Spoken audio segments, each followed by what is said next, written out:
Tu monnayes ton corps, c'est quand même pas rien. Il y en a plein qui m'ont dit c'est marrant, ma fille elle avait le match chez toi. C'est pas marrant Gérard, c'est vraiment pas marrant. J'ai signalé une fois un homme qui voulait faire intervenir sa fille dans un rendez-vous quoi. Et on m'a bien fait comprendre que des fois j'étais trop vieille. Déjà à 22, on me disait ah non mais sur les photos tu fais un peu plus jeune. Ah non mais moi je cherche en dessous 20 ans. Ah d'accord. On prend à aucun moment du plaisir, on simule tout le temps. Être escorte, c'est facile. Faux. On choisit toujours ses clients. Vrai. Devenir escorte est un choix. Vrai, pour ma part en tout cas, pour certaines. Moi je parle vraiment de mon choix à moi, je parle pas des réseaux de proxénètes, des mineurs, etc. Je m'appelle Thaïs, j'ai 26 ans, j'ai été escorte de mes 21 à 24 ans. Pourquoi est-ce qu'aujourd'hui t'as accepté de parler ? Pour déconstruire un peu tous les clichés qu'on peut retrouver, qu'on entend beaucoup autour de la prostitution, de l'escorting, et aussi pour mettre en garde, c'est pas anodin comme pratique, ça engendre beaucoup de choses. Il y a voilà 2 enjeux pour moi, de mettre en garde, faire un peu de prévention et de dire que c'est un engrenage terrible. J'ai toujours eu le contrôle. Faux. Escorte, c'est un travail comme un autre. Faux. Ta vie privée empiète beaucoup sur ta vie professionnelle, le professionnel empiète sur ta vie privée. On se perd beaucoup. Psychologiquement, c'est compliqué, donc faux. J'ai déjà eu des clientes femmes. Faux. Les escortes gagnent 10 000 € par mois. Faux. C'est hyper incertain comme job. Il y a des jours où vous allez avoir plusieurs rendez-vous, beaucoup d'argent. Il y a des semaines où on va avoir personne. Des fois, les clients se déplacent pas. Il y a beaucoup de faux rendez-vous. Donc, c'est hyper incertain au niveau du financier. C'est vraiment cliché, à part les escortes très connues, peut-être à Dubaï ou quoi. La société est hyper sexualisée. Vrai. Je suis déjà tombée amoureuse d'un client. Faux, c'était pas de l'amour, de la dépendance affective profonde, de l'attachement. Je suis à l'aise avec mon corps. Vrai, faux. On peut penser que être escorte, c'est vraiment se trouver hyper belle, trouver son corps incroyable et vraiment jouer parce que c'est un peu notre outil de travail finalement. Mais c'est pas le cas, sauf que comparé à quelqu'un qui va au bureau et qui peut mettre un jogging et un gros pull pour se cacher, nous, les jours où on se trouve moche, on n'a pas trop le choix quoi. La sexualité est devenue un produit de consommation. Vrai. Partout, tout le temps. Les consommateurs, donc les hommes pour la plupart, sont les premiers à revendiquer ça et à se plaindre de ce sexe tout le temps vendu par les femmes. Mais il est vendu parce que eux le demandent bien. On devient escorte parce qu'on a un trauma. Vrai et faux, je peux pas parler au nom de toutes les escortes. Il y en a qui le font vraiment par pur plaisir, qui s'assument, qui aiment ça et grand bien leur face. Les hommes ont toujours respecté mes limites. Non, faux. Une majorité des escortes font ça pour le plaisir. Non, faux. Je pense que la première motivation reste quand même financière pour la majorité des cas. Je regrette. Vrai. Je regrette de m'être laissée emporter dans l'engrenage et je regrette les préjugés que moi-même j'ai pu avoir avant. Si moi j'avais eu connaissance de tout l'envers du décor, je pense pas que je m'aventurais là-dedans encore une fois. Après, il y avait aussi peut-être une volonté de prouver une certaine liberté sexuelle. On apprend plus tard à ses dépens que la liberté sexuelle, c'est vraiment pas ça, quoi. Devenir escorte, est-ce un choix ? Thaïs a exercé ce métier et a monnayé son corps pendant 3 ans. De ses 21 ans à ses 24 ans. À 26 ans, elle témoigne enfin à visage découvert. Qu'est-ce qui conduit à devenir escorte ? Comment vit-on cette activité au quotidien et peut-on en sortir indemne ? Elle raconte l'engrenage, les dangers, les clients, la solitude, les traumatismes et surtout la réalité derrière les fantasmes. Bonne vidéo. J'ai eu une expérience de prostitution pour essayer. J'ai trouvé ça extrêmement machinal, dénué de charme, de séduction, de romantisme. J'ai essayé à un endroit où ce métier est légal. C'était à Amsterdam. J'ai pas du tout apprécié cette expérience, malgré le fait que cette femme était magnifique. Je pense que c'est un peu le porno du riche, de celui qui n'a pas peur du sexe, des MST, qui a besoin d'une vraie présence. Parler parfois. D'un corps. Alors parler... En tout cas, moi, dans le cas où j'ai essayé, elle avait pas l'air d'avoir extrêmement envie de rentrer dans une conversation. Elle en était à sa 11e passe de la soirée. Donc, je peux la comprendre. Elle avait certainement envie d'aller dormir et pas de discuter avec moi. Est-ce que tu as culpabilisé d'être le 11e ? Ça me fait tellement de peine de me dire qu'on peut passer sous 11 hommes en une soirée et aller dormir et être bien. En fait, j'arrive pas à y croire. Je peux pas du tout y croire. J'ai payé 150 €. Donc, si tu multiplies par 10, ça fait 1500. Par 11, ça fait 1650 €. 1650 € en une nuit. Encore une fois, tout dépend du système de valeur de chacun. On peut pas avoir eu une expérience une fois avec une escorte à Amsterdam, qui est quand même un des plus gros clichés autour de la prostitution, et balancer comme ça des généralités qui sont du coup complètement fausses. La première et qui franchement fait un peu de peine, c'est quand il dit que il faut comment il le dit, qu'il faut être prêt à avoir des MST, il faut prendre ce risque, etc. Faut vraiment casser cette image. Je pense honnêtement que je me suis faite plus tester et dépister pendant ma courte période d'escorting que pendant toute ma vie sexuelle. Et pourtant, il y a eu des périodes où je n'étais pas escorte, où j'avais une vie sexuelle peut-être pas autant, mais développée comme ça ne veut rien dire. Donc, je pense que même au niveau de l'hygiène, je pense que les escortes sont bien plus propres que les femmes en général. Tout court, on prend 15 douches par jour. Donc voilà. Et après, sur le côté elle avait peut-être pas envie de parler, etc. Encore une fois, ouais, c'est pas du tout le bon exemple. En effet, souvent elles sont rémunérées par au-dessus. Hein, c'est pas des escortes indépendantes à Amsterdam, donc elles ont entre guillemets un truc à faire tourner, donc elles enchaînent et elles ont pas le temps pour discuter ou quoi. J'ai eu des clients qui m'ont payé juste pour discuter. Ça existe, c'est le cas.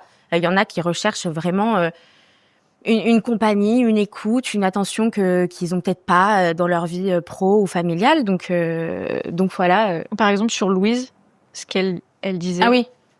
Est-ce qu'il y a quelque chose qui t'a marqué dedans aussi? Je peux comprendre que pour la majorité, pour la pensée collective, ce soit dur et compliqué à entendre qu'une femme peut se coucher en ayant eu 11 relations avec 11 partenaires différents dans la journée.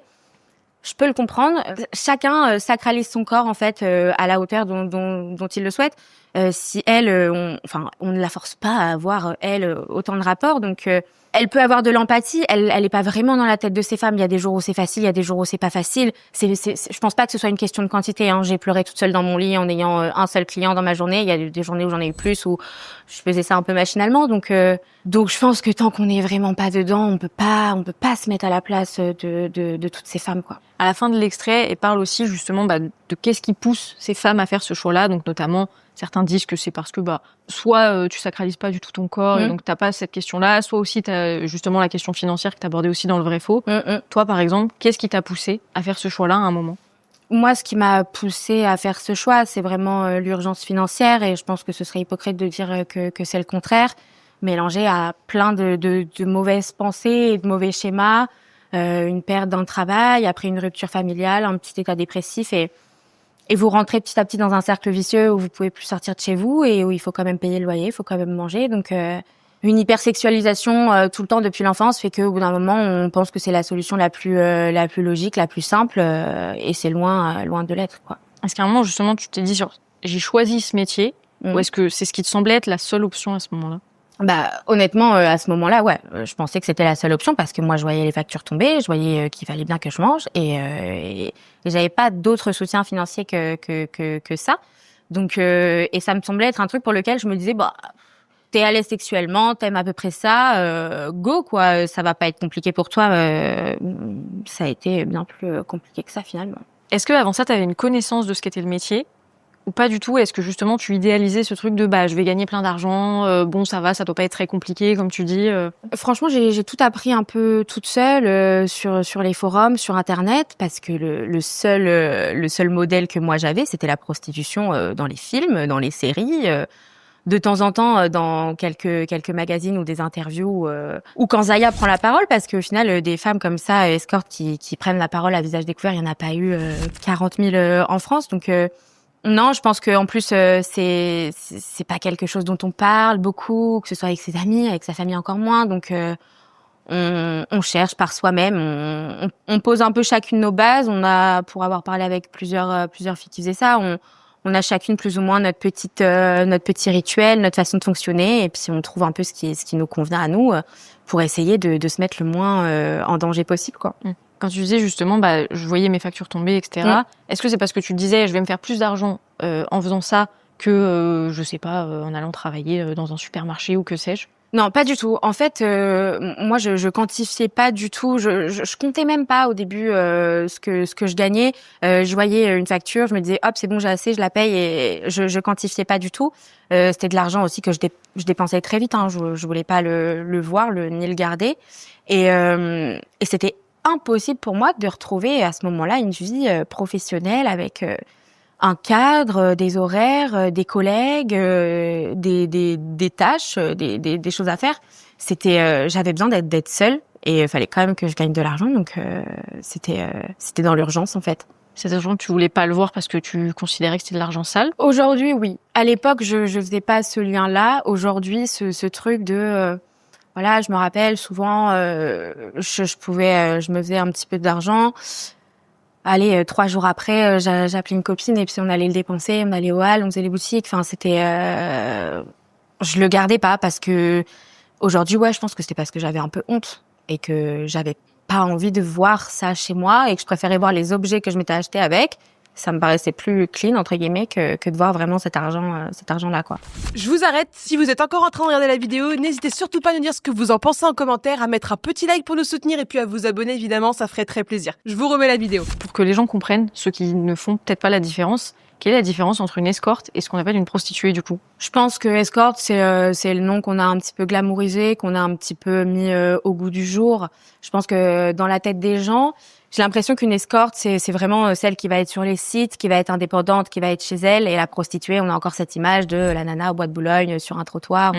Mais globalement, c'est pareil. Hein. Moi, je vois aucune différence entre une prostituée et une escorte, même une pute. On dit, enfin, y a pas, c'est juste des mots, c'est juste des lettres. Hein. Donc au final, l'action est exactement la même. On monnaie son corps, que tu sois dans un bois ou dans un appartement, l'action, elle est la même. Ce que j'ai vu, c'est que globalement, une prostituée, la différence, c'était que il y avait acte sexuel, là où escorte, c'était pas forcément le cas.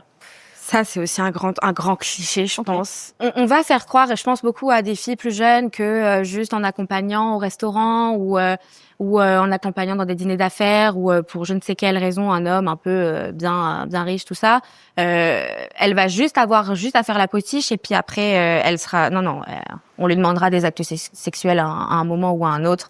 Et il faut en être conscient parce que c'est hyper hypocrite de croire que ça fonctionne comme ça. C'est vraiment pas le cas. Il y a des clients types? Non. Il y a aucun client type. Ça aussi, faut un peu démystifier ce truc du client un peu moche, qui a pas trop de conquêtes, qui peut pas trop avoir de rapport ou quoi. C'est le voisin, le boulanger, l'homme d'affaires, les politiques, les flics aussi. Hein. Il y a tout. Des jeunes, des vieux, des jeunes qui viennent pour... avoir et ça aussi je trouve ça super triste. Je refusais en dessous de 25 ans parce que je trouvais ça très triste que des jeunes de 18-20 ans viennent me voir pour faire leur première fois parce que vous comprenez les copains se moquent parce que un peu en retard. Je trouve ça horrible et je leur disais mais non, mais tu vas attendre un peu, tu vas trouver une fille avec qui tu t'entends bien et puis tu vas faire ta première fois sainement parce que c'est vraiment pas faut quand même être sûr dans quoi on met les pieds, quoi. Quelles étaient, toi, les limites que tu fixais? Moi, les limites que je fixais, c'était déjà le respect, mais ça me semblait tellement bateau et basique que c'était pas vraiment compris de tous. Donc moi, après, j'avais des limites sur certaines pratiques que je voulais pas faire. Pour donner un exemple, moi, je voulais pas embrasser. C'est quelque chose que j'ai besoin d'intimité, j'ai besoin de sentiments pour faire certaines pratiques. Donc pour moi, c'était je voulais pas dépasser ça. Pareil, je me déplaçais rarement chez mes clients, sauf si j'avais une très grande confiance, et j'acceptais pas toutes les bizarreries que certains hommes peuvent avoir en fantasme.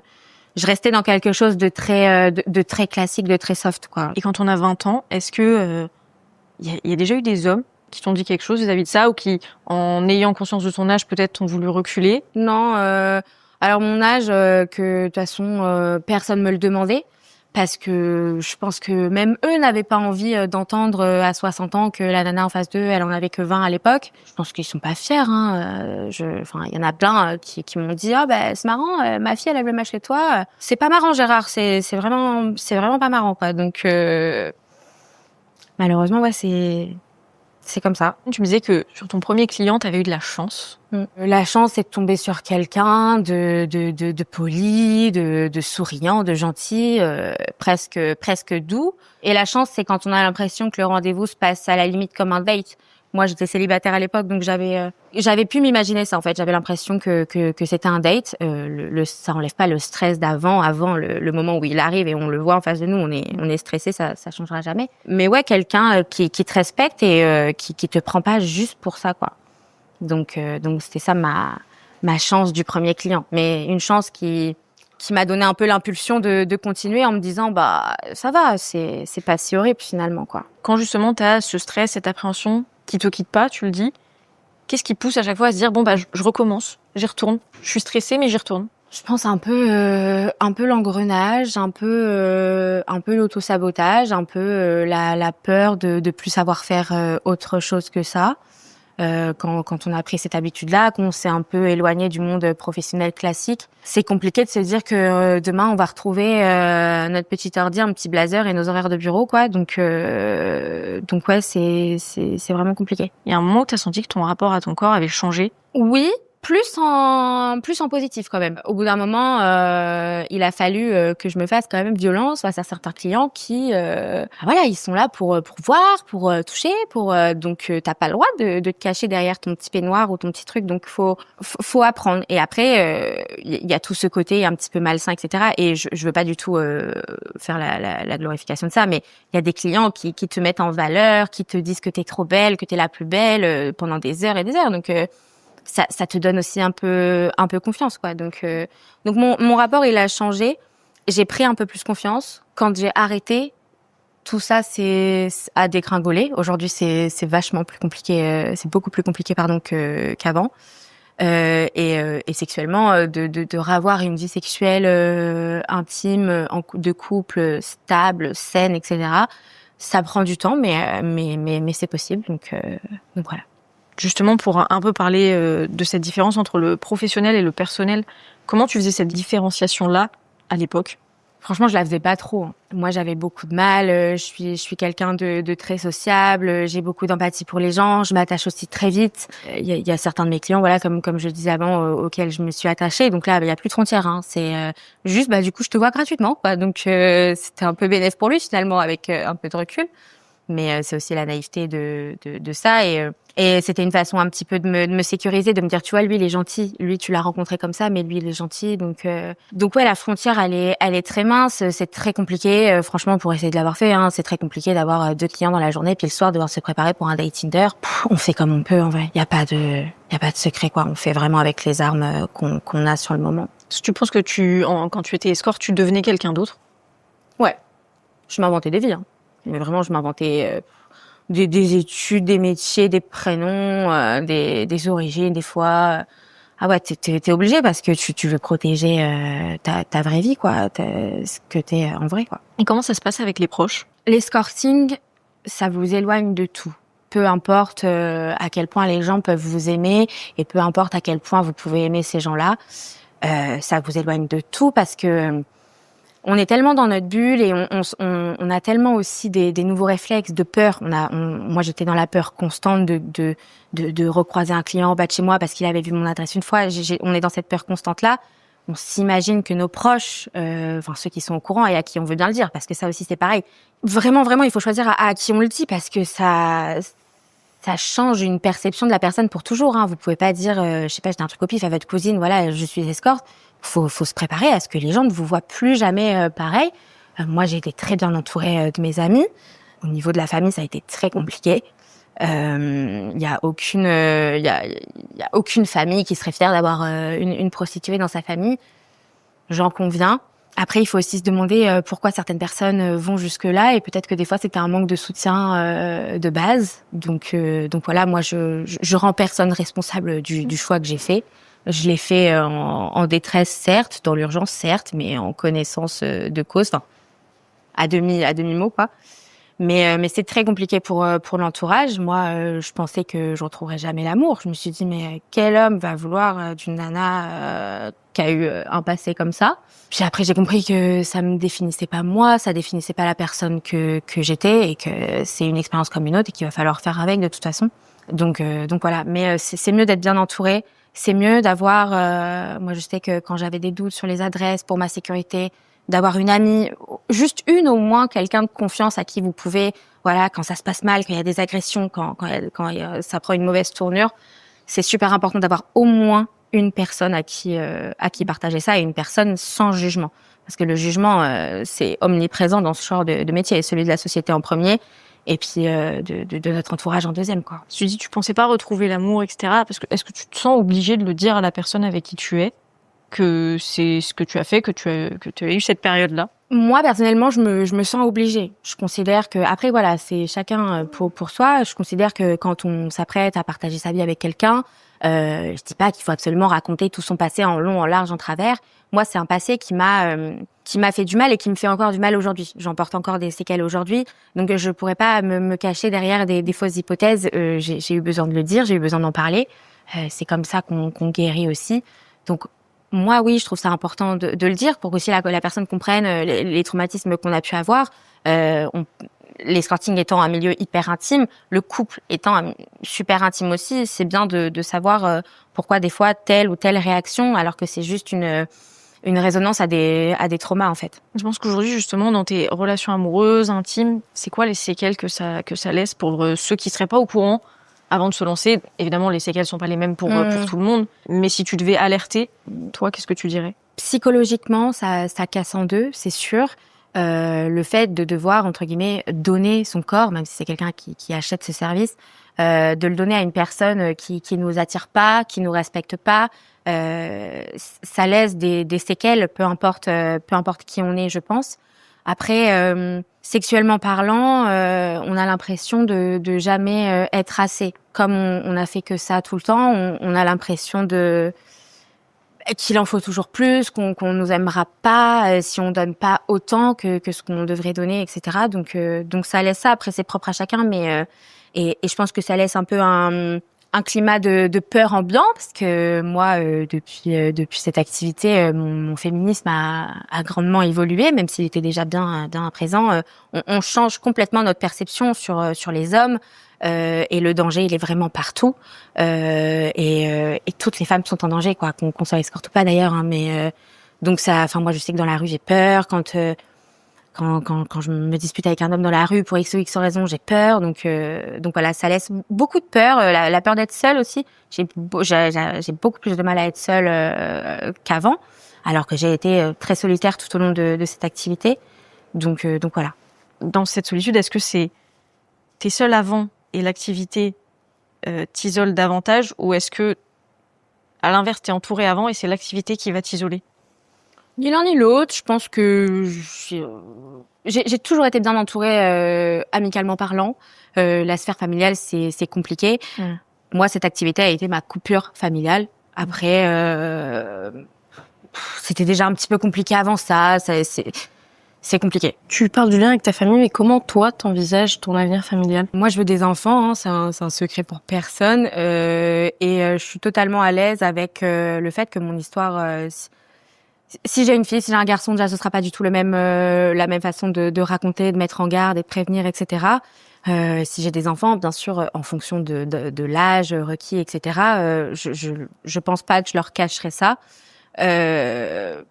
Pour la simple et bonne raison que ça fait partie de mon histoire, et c'est aussi pour leur dire, regarde, si tu prends des mauvaises décisions, regarde ce qui peut t'arriver. Donc moi, voilà, ce serait plutôt, je cacherai pas ça. Je pense pas qu'avoir été escorte un jour empêche de devenir une bonne maman plus tard.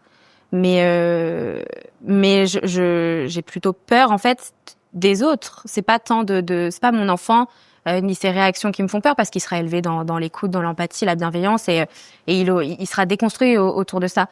Ce qui fait peur, c'est les enfants des autres et l'éducation des autres, et l'ouverture d'esprit forcément à ses limites suivant les familles, les religions, les ethnies, etc. Donc malheureusement, moi, je peux partager mon expérience, lui dire tout ce que je pourrais lui dire en tant que mère. Je pourrais jamais malheureusement être responsable de ce que les autres lui diront, et s'il reçoit des critiques, je lui dirais c'est pas grave. On en a tout le temps, de toute façon. Ça, c'est pour la partie où du coup tu devrais lui raconter ton passé. Mais si toi t'étais confrontée, tu le disais tout à l'heure, je pense qu'aucun parent, pour aucun parent, tu parles facile. si moi j'étais maman et que mon enfant, par exemple, si toi, là ta réponse était très bien, mais tu penses que si toi t'étais maman, comment tu réagirais ayant vécu ce que tu as vécu justement? Je sais pas, ça manque un petit peu d'humilité là, ce que je vais dire, mais je pense que mon enfant ne fera jamais ça, parce qu'il aura jamais besoin de le faire, et que j'aurai un œil très très très avisé derrière tout ça. Dans l'hypothèse où il ou elle, en vrai, c'est quand même une majorité de femmes, mais peut-être potentiellement un homme, il ou elle aura envie de faire ça. Moi, mon rôle là, c'est de lui dire à quel point c'est dangereux pour lui, à quel point ça va lui détruire sa vie, à quel point ça va être compliqué de se reconstruire après tout ça. Encore une fois, majeur et vacciné, est-ce qu'on peut empêcher vraiment quelqu'un de faire quelque chose? Je crois pas. Mais c'est sûr qu'en tant que mère, j'aurais vraiment l'impression d'avoir tout raté. J'avais envie de te faire revenir aussi sur un peu les critiques qu'on peut entendre en majorité sur tout ce qui est sur ce type de métier-là. Certains pensent que c'est vendre son corps, manquer d'éthique, que c'est pas un métier respectable. Qu'est-ce que tu aurais envie de répondre à ces gens-là? Pourquoi la boulangère serait plus respectable que moi? Elle vend son pain, je vends mon corps. Bon ok. Tant qu'on te force pas à le faire, je vois pas en quoi c'est mauvais. On adule en ce moment là depuis quelques années toutes les créatrices sur les plateformes OnlyFans, etc. Ces nanas-là, elles ont des auto-entreprises.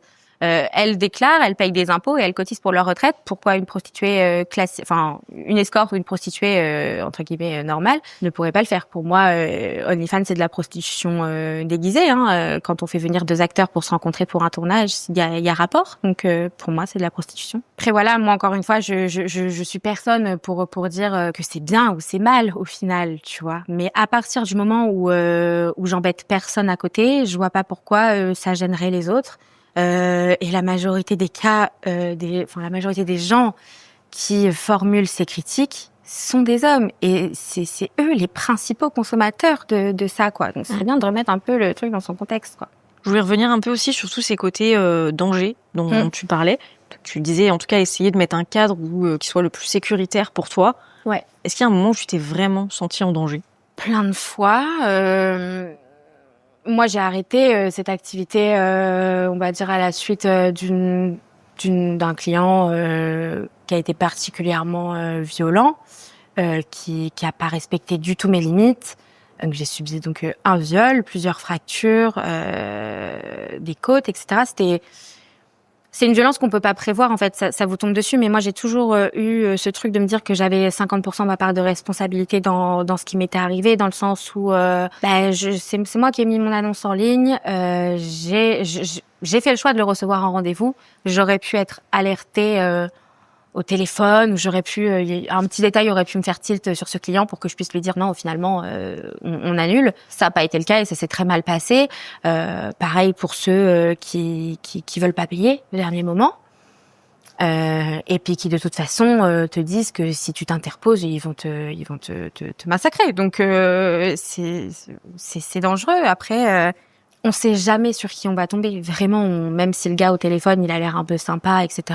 Une fois que tu l'as en face de toi, ça peut être vraiment son opposé, quoi. Est-ce qu'on peut porter plainte en tant qu'escorte? Parce qu'un viol reste un viol. Moi, j'ai fait le choix de pas le faire. Après, c'est plus par rapport à mes convictions et par rapport à cette justice défaillante française qui, de toute façon, ne reconnaîtra jamais les victimes. Donc, pour moi, aller porter plainte. Alors, attention, je dis pas que ça sert à rien. Bien sûr que si on en a le courage et qu'on s'en sent capable, il faut le faire. Mais on le sait toutes et on le voit toutes au quotidien. C'est des combats qui n'avancent pas. C'est des procès où les femmes sont diffamées, où on n'est plus des victimes. En fait, on devient limite des bourreaux de ces vilains hommes.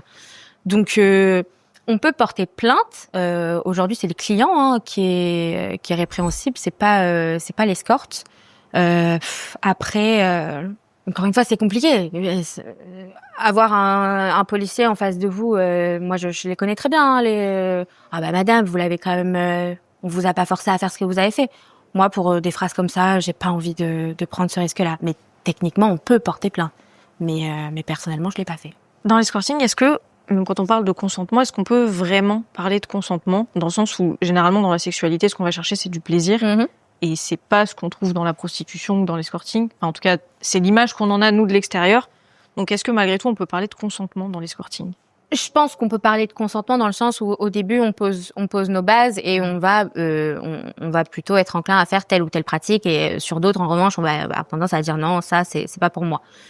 Le consentement, il va être là. Après, le client arrive, on fait ce qu'on a à faire. Il y a pas de plaisir, au cas où que la question se pose. On prend à aucun moment du plaisir. On simule tout le temps.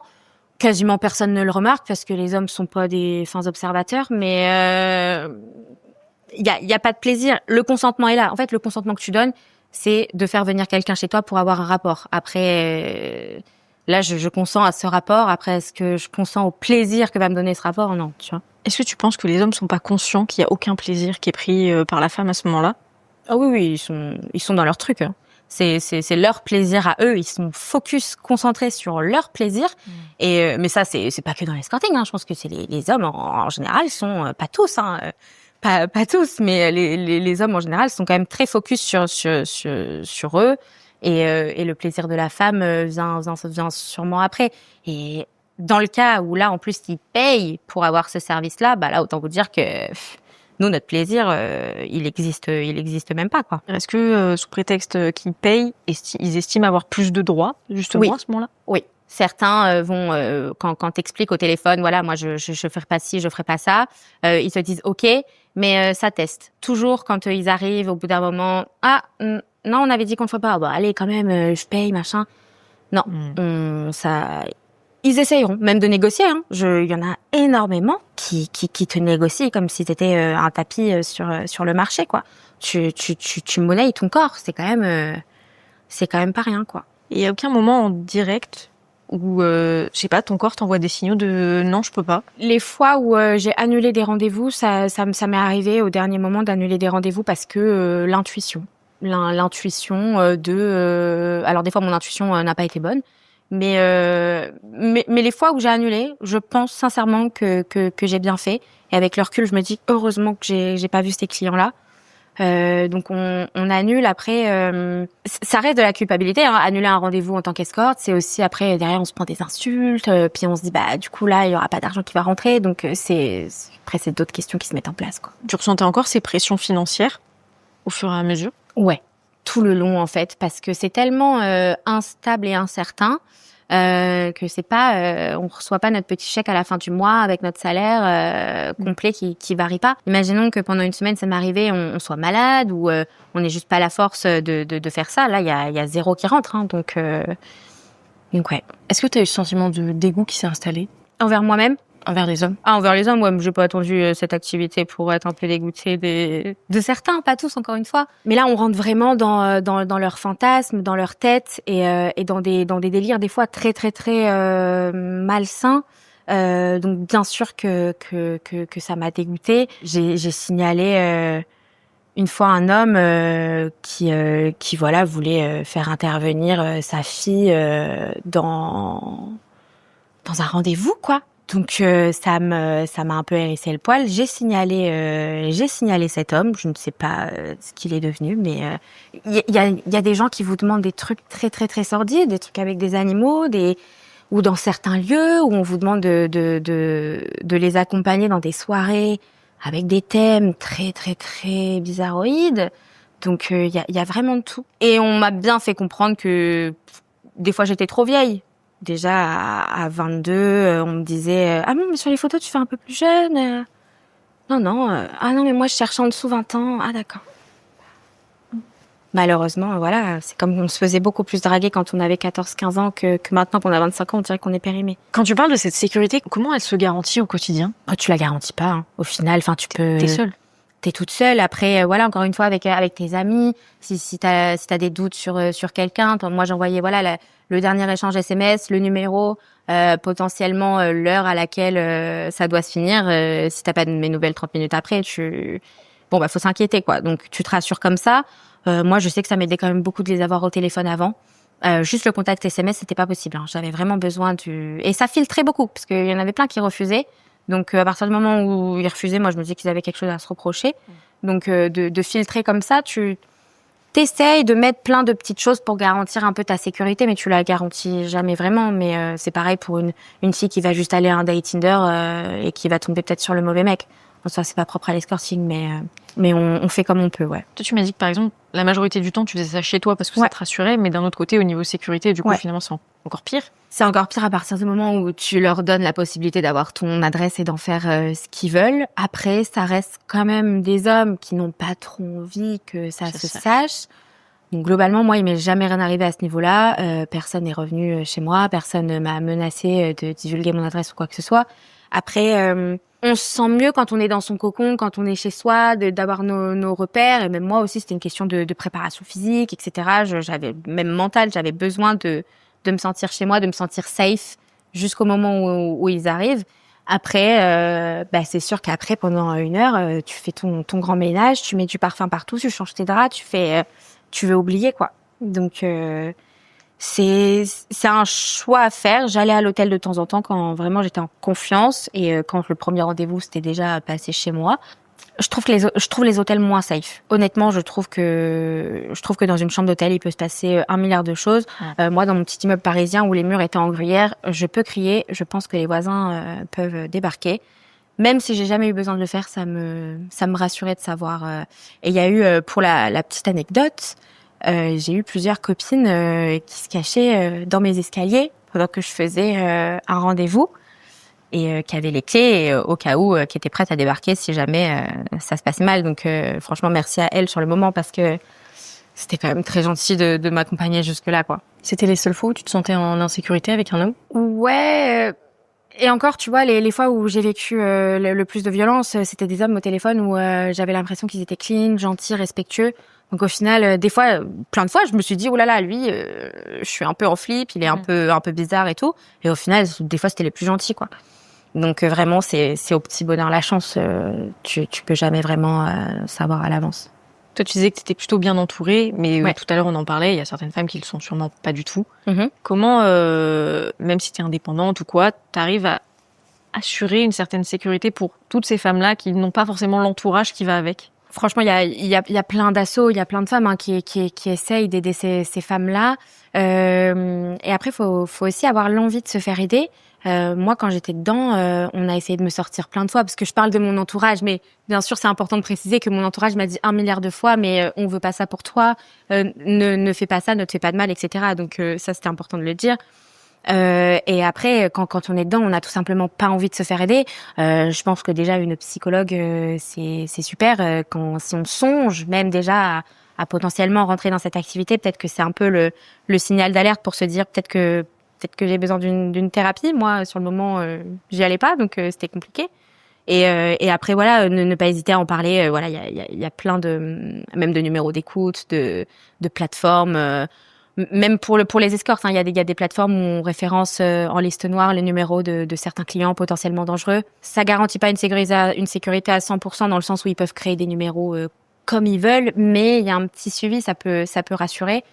Après, ouais, vraiment avoir une personne, même quelqu'un du milieu, si on se sent pas d'en parler à son entourage, avoir une personne à qui on peut vraiment se parler et un peu se défouler, c'est important. Mais sinon, ouais, il y a plein d'assauts. Il y a une sorte de solidarité entre femmes qui exercent ce métier? Ouais, je pense parce que on est tous dans le même sac.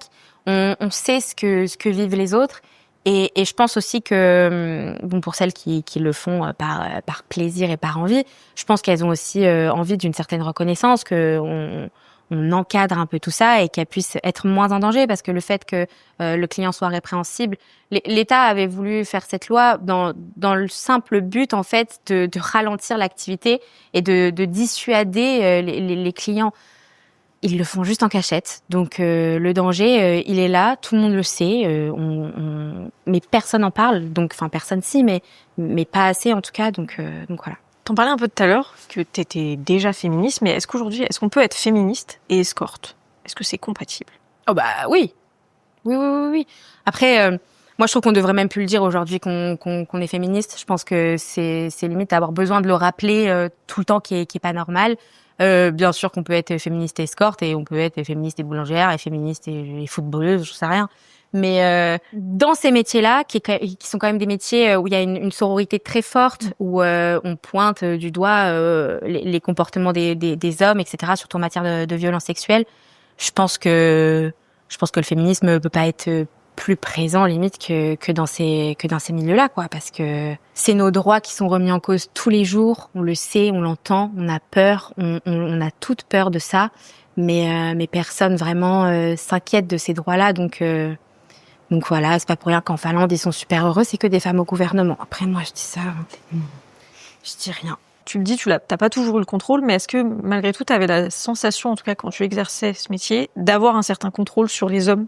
Franchement non, hein. C'était plus eux qui avaient le contrôle. Enfin, ils ont l'argent, ils payent, ils contrôlent, ils décident. Nous on est même titre qu'il va aller chez la coiffeuse se payer une nouvelle coupe. Bon bah là il se payait une nouvelle doit être pute entre guillemets. Enfin, c'est vraiment ça quoi. Donc, Parce que c'est vrai qu'on entend. Enfin, en fait, il y a deux discours sur ce sujet-là. Certaines féministes qui, par exemple, disent que de toute façon, ça reste forcément de la soumission, et d'autres qui, à l'inverse, en étant escorte, disent, en fait, j'ai ce truc de, je suis très libre en fait, du coup, en tant que femme. T'es libre d'accepter les clients que tu veux. T'es libre de faire cette pratique. Après, dire que parce que les hommes payent pour ce service, c'est nous qui avons le pouvoir. Moi, je trouve ça un petit peu hypocrite. Je pense qu'à partir du moment où il y a de l'argent qui rentre en jeu et que c'est la personne qui donne l'argent, c'est cette personne qui a le pouvoir. C'est pas moi qui pense comme ça, mais c'est un peu ce que la société nous oblige à penser.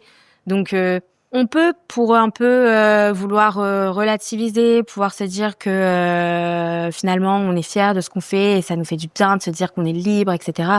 C'est pas de la liberté. Je pense pas. Après, si vraiment c'est encadré, que tu choisis tes clients, que t'es vraiment peut-être, mais dans tous les cas, t'as besoin d'eux et de leur argent pour que ton activité elle tourne. Donc c'est pas de la liberté.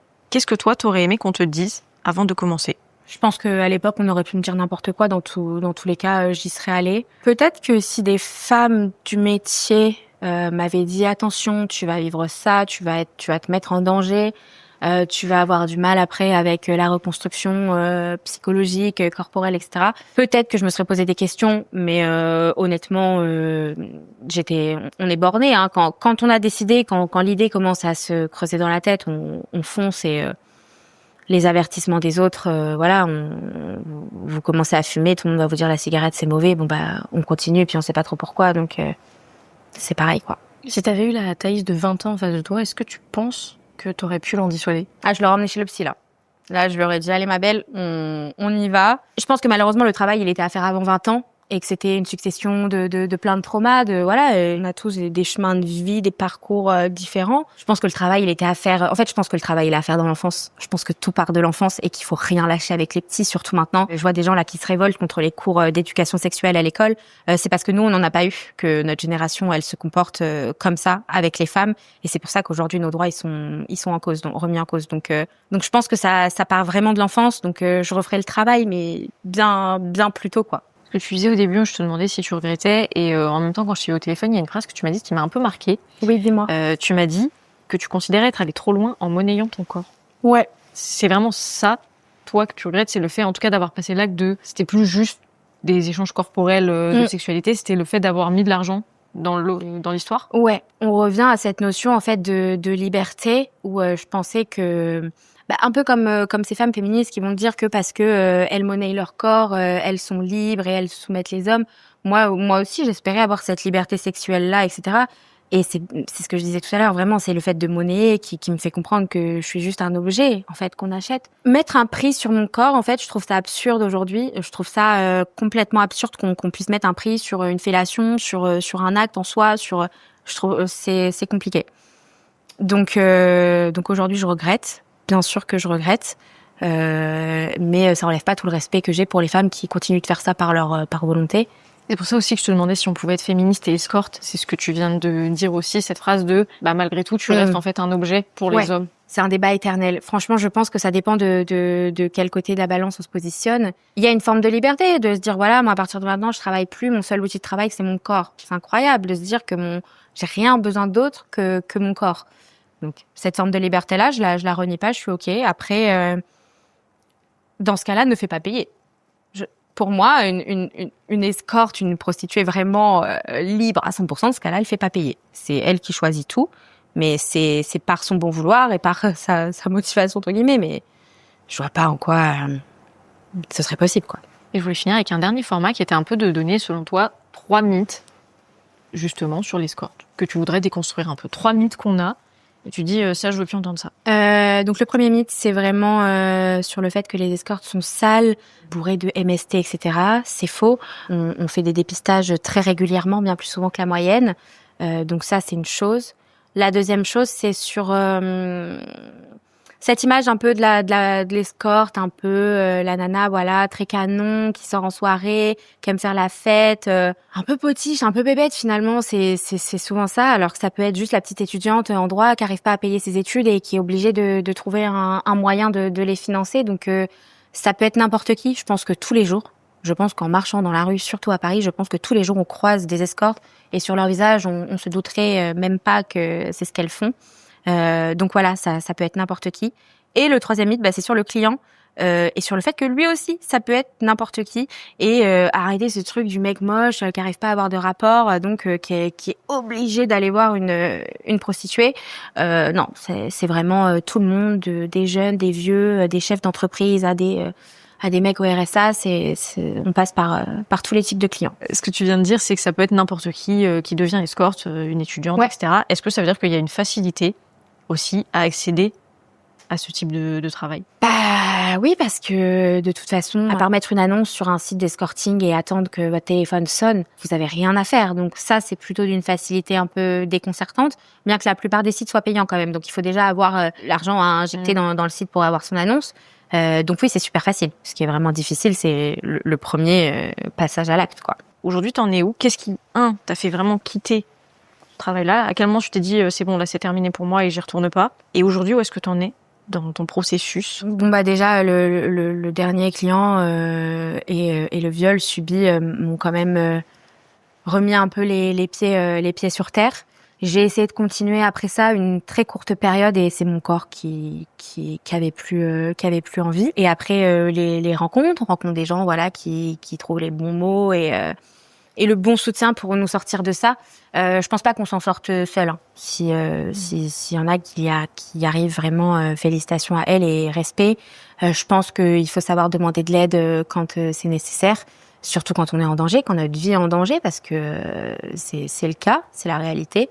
Donc ça s'est terminé comme ça, et aujourd'hui c'est plus une volonté de parler, de partager, de ramener un peu de nuances où il y a beaucoup de clichés, et surtout de pouvoir redonner un peu de respect à toutes ces femmes à qui on manque beaucoup trop de respect pour quelque chose qu'on fait tous, c'est-à-dire avoir des rapports sexuels finalement. En fait, je trouve que on parle de la prostitution depuis toujours, comme je parlais au début, voilà, moi Zaya, c'est quelqu'un que je suis, j'adore ce qu'elle fait, et je trouve que c'est le meilleur exemple pour montrer qu'une femme a pu être ça dans une autre vie et complètement différente aujourd'hui. Mais je trouve, avec toute l'admiration que je lui donne, que c'est un peu des vieilles images, c'est un peu une façon de penser un peu ancienne. Et aujourd'hui, avec les plateformes, avec cette marchandisation du sexe en permanence, il faudrait un petit peu réouvrir tous ces débats, les réouvrir aussi dans le gouvernement, parce que ils sont pas les derniers à consommer, hein, ça je vous le dis. Donc je pense que ouais, c'est important de casser tous ces clichés, d'encadrer toute cette activité, de ramener du respect là où il en faut, c'est-à-dire sur toutes ces femmes qui sont malgré tout quand même courageuses de subir tout ça. Et moi, voilà, aujourd'hui, je me construis avec mes amis, avec mon chéri. J'essaye de laisser ça un peu derrière moi, tout en travaillant dessus et en m'en servant de façon utile, concrète et positive. J'ai envie d'écrire un livre avec tout ce qui m'est arrivé en détail, de raconter le pourquoi du comment et ce que moi je vois pour la suite, quoi. Donc voilà.